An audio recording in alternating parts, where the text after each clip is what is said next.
And everybody's doing the emergency feeding, but we're looking to the future to do future food security. You're looking at sustainability. We are, and long range. And I've got a 7-year plan we're just developing now to actually get this 100,000 acres done. 7-year plan, that'll take you to age 60?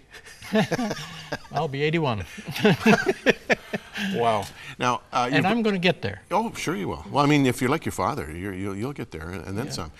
You brought some B-roll. I'd like you to talk us through this of Southern Sudan, and then I want to talk about Southern Sudan a bit more. Well, this is one of our four-wheel, front-wheel assists, and it's just breaking up the land after having been planted once before on this particular field.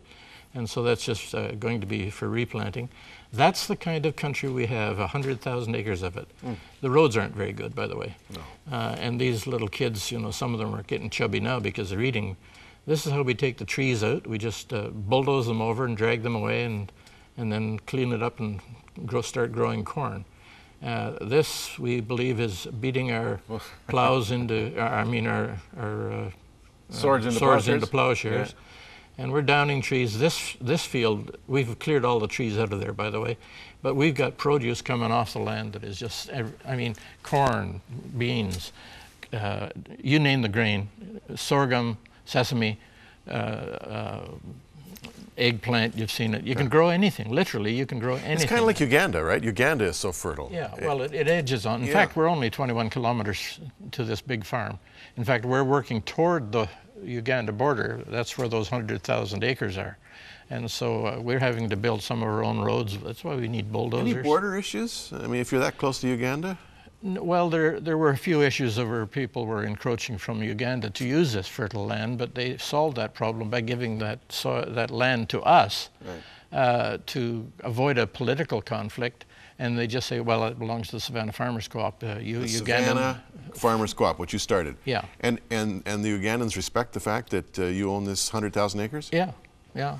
And it's enforced by the legal forces of Sudan as well. Oh, you can't plant here. This belongs to the Savannah Farmers Co-op. Cal, you're not a farmer. I know I'm not a farmer. I remember. Well, I have chickens. Yeah, I had chickens. You spent a lot of time in the chicken coop. I remember that. But I mean, are you kind of intrigued with the turn your life has taken here? I'm puzzled. Yeah. It's startling, and yet it's one of the most. How shall I say this? Everything that's happened in my life seems to have brought me to this point where I'm able, with God's help, to lead what is the largest single agricultural project in all of Southern Sudan, and it's all privately financed. I mean, we have no government money from any source, whatever, and I've raised all the funds for this. So you're the chief fundraiser. I are. You are. You is. How's your health? I mean, this is pretty strenuous stuff you're doing. Well, my doctor tried every test there was on me and declared me fine.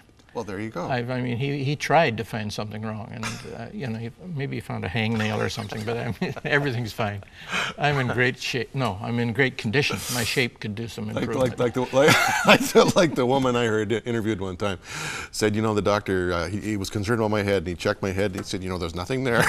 Well, actually, there was some suspicion that I had what they call an autistic neuroma, which was pressing on my trigeminal nerve, none of which I had ever heard before. Right. So they did an MRI in my head and found nothing.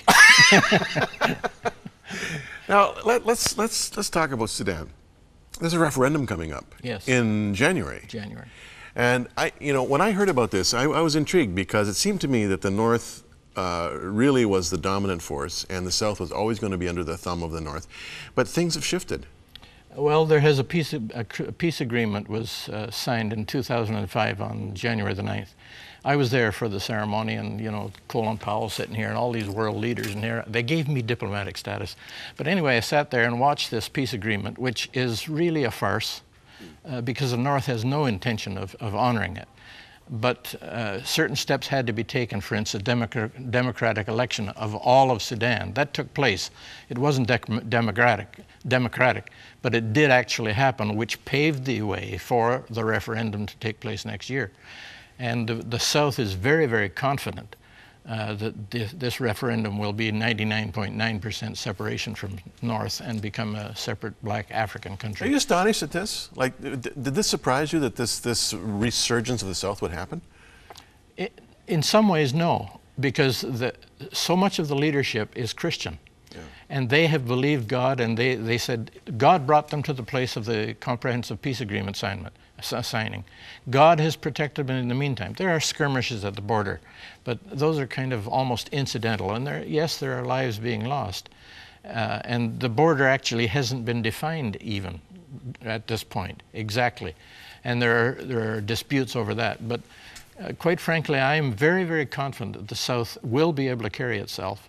And I think the international community will stand behind the South, because the South has stood with the particulars and the details of the Comprehensive Peace Agreement, whereas the North has tried everything in its power to sabotage it, and they thus far have been totally unsuccessful. Well, don't the southern countries in Africa see the southern part of Sudan as a real frontier, a kind of a line of demarcation between the Christian nations and the radical Islamization that the North is trying to force onto the South? Yes, actually the southern Sudan is recognized as being the buffer that took all the rot and the horror and the terrors of war to protect the rest of Africa.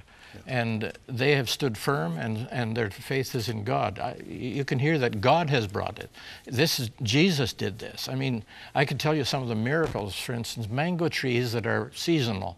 During the bombing, all the mango trees were in flower, half-grown, full-grown, and ripe, all year, for years. And when the bombing stopped, they went back to seasonal. And they said, God is looking after us. God is interested in us. It's just a lot of little things like that, and that's not quite little, but... 30 seconds, Cal. This has got to be the most exciting chapter in your life. It absolutely is. How cool is that? It's very cool. It's ice cold cool, man. I love it. And you know, I'm believing God for the supply of the tractors, for instance. I need more tractors. I need more bulldozers. I got 2 on the way now to Sudan for land clearing. And I believe God has put me in this place for this time. I feel like if my name were Esther, it would fit. Well, you're definitely not Esther. You're Cal. And much loved by all of our viewers. And thanks for coming our way, It's Cal. been a privilege. Thank you, really Jim. inspiring. And friends, a lot of you really love Cal and his work. And if you want to get in touch with him, you can go to our guest information page at 100huntleystreet.com. And I think throughout the course of this interview, we've put up Cal's website as well, have we not? I haven't mentioned it, but it's been there for you to see. So look forward to an update, Cal.